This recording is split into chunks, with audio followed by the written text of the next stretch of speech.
लेकिन ये बजट देश के नागरिकों की जेब कैसे भरेगी, देश के नागरिकों की बचत कैसे बढ़ेगी और देश के नागरिक विकास के भागीदार कैसे बनेंगे, ये बजट इसकी एक बहुत मजबूत नींव रखता है।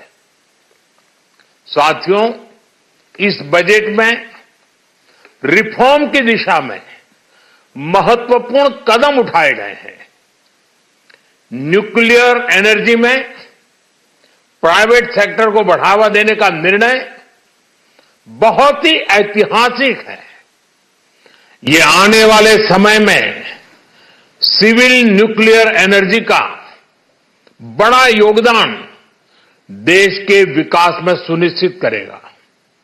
बजट में रोजगार के सभी क्षेत्रों को हर प्रकार से प्राथमिकता दी गई है।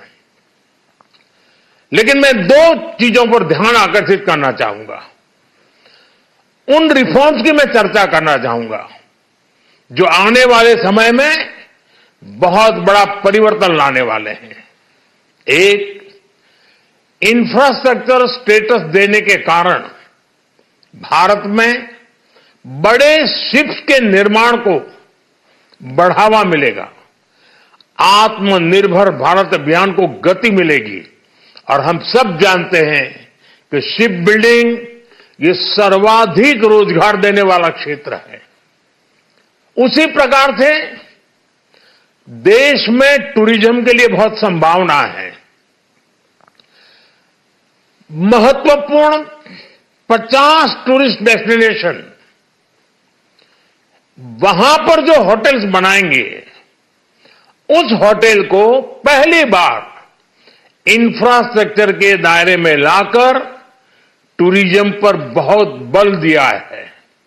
इससे हॉस्पिटैलिटी सेक्टर को, जो रोजगार का बहुत बड़ा क्षेत्र है, और टूरिज्म जो रोजगार का सबसे बड़ा क्षेत्र है, एक प्रकार से चारों तरफ रोजगार के अवसर पैदा करने वाला एक क्षेत्र को ऊर्जा देने वाला काम करेगा।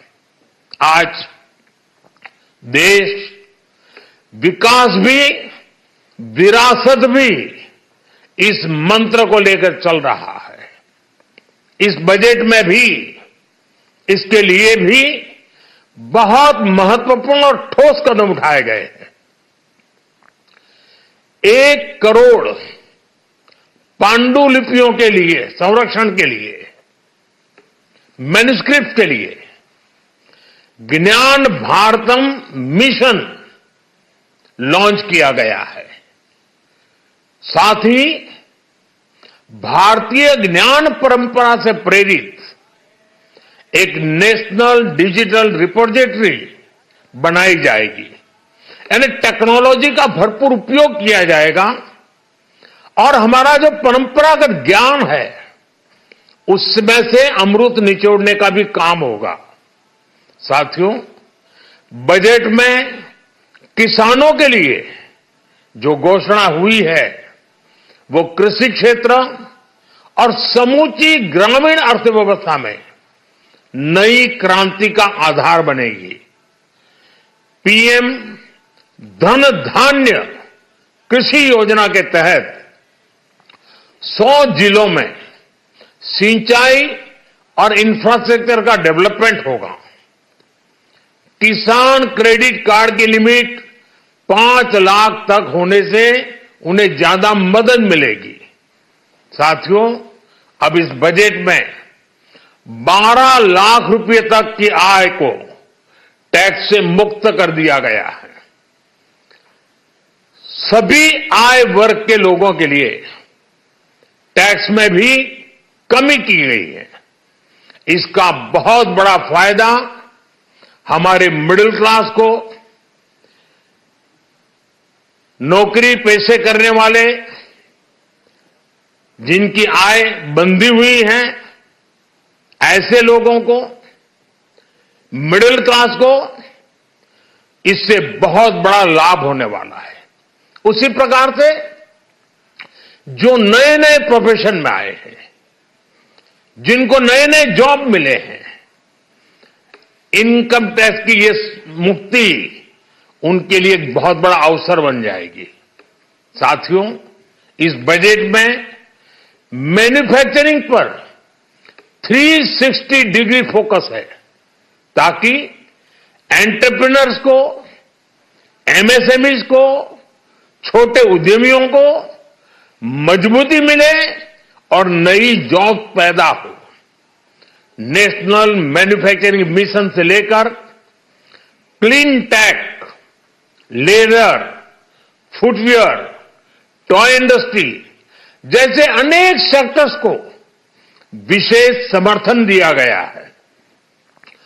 लक्ष्य साफ है कि भारतीय प्रोडक्ट्स ग्लोबल मार्केट में अपनी चमक बिखेर सके।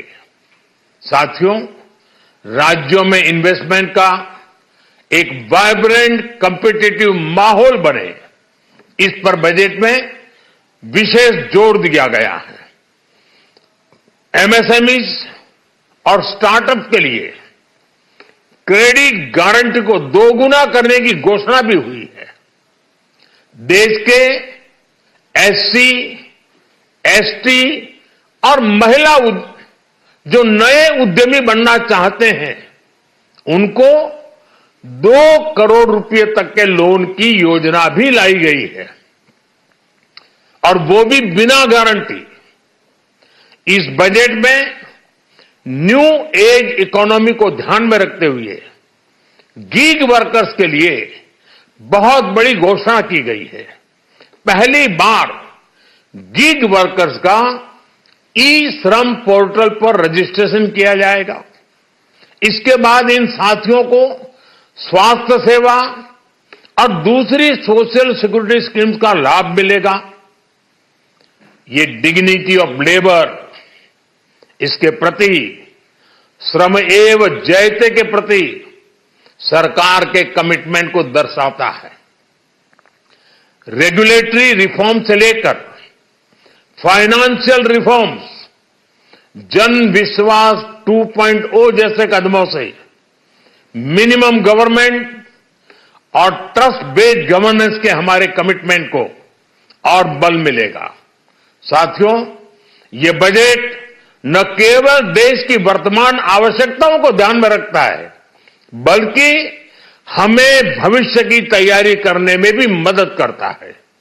स्टार्टअप के लिए deep tech fund, geospatial mission और न्यूक्लियर एनर्जी मिशन ऐसे ही महत्वपूर्ण कदम है। मैं सभी देशवासियों को एक बार फिर इस ऐतिहासिक पीपल्स बजट की बधाई देता हूं, और फिर एक बार वित्त मंत्री जी को भी बहुत बहुत बधाई देता हूं।